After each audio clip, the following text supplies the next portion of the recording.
పూర్తిగా డెల్టా ప్రాంతం. ప్రతి ఎకరా కౌలు రైతు కూలి రైతుతో మిళితమైనటువంటి ప్రాంతం. ఎక్కువ ప్యాడీ వేసుకున్న ప్రాంతం.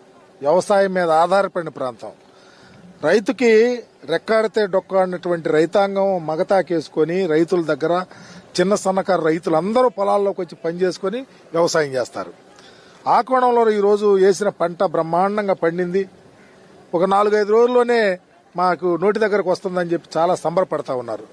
గౌరవ ముఖ్యమంత్రి గారి యొక్క నేతృత్వంలో ఈరోజు బ్రహ్మాండం పంట కూడా పండిన పంట మంచి ధర ఉంది.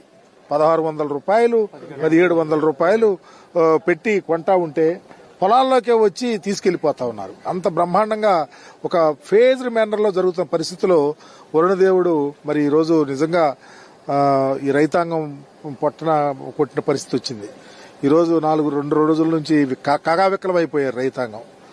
ప్రభుత్వం చాలా గట్టిగా ముఖ్యమంత్రి గారు కలెక్టర్లకు గాని మాకు గాని ఆదేశాలు ఇచ్చి ప్రతి రైతుని ఆదుకోవాలని, ఎక్కడా రైతుకు అన్యాయం జరగకూడదని, కౌలు రైతులు ఆ పేదవాళ్లు ఉన్నారు నోటికొచ్చిందని చెప్పేసి సాధ్యమైన మేరకు ఎన్యూమరేషన్ జాగ్రత్తగా చేయమని, తడిసిన ధాన్యాన్ని కూడా కొంటామని, అవసరమైతే రైతులకు ఒక అడుగు ముందుకేసి మన ప్రభుత్వం సహాయం చేస్తుందని, అలాగే ఎక్కడన్నా పేదవాళ్లు ఉండి కట్ల మీద చెరువు గట్ల మీద లేకపోతే డౌన్ స్ట్రీమ్ లో ఉన్న వాళ్ళని కూడా తీసుకొచ్చి పునరావాస కేంద్రాల్లో పెట్టి వాళ్ళకు భోజనం పెడుతూ వాళ్ళని ఆదుకుంటూ మరలా వాళ్ళకి 2500 రూపాయలు డబ్బులు ఇచ్చి వెంటనే డెసిషన్ తీసుకుని స్పాంటేనియస్ గా డబ్బులు ఇచ్చే పరిస్థితులు వస్తుంటే ప్రభుత్వం చాలా త్రికరణ శుద్ధితో పనిచేస్తా ఉంది.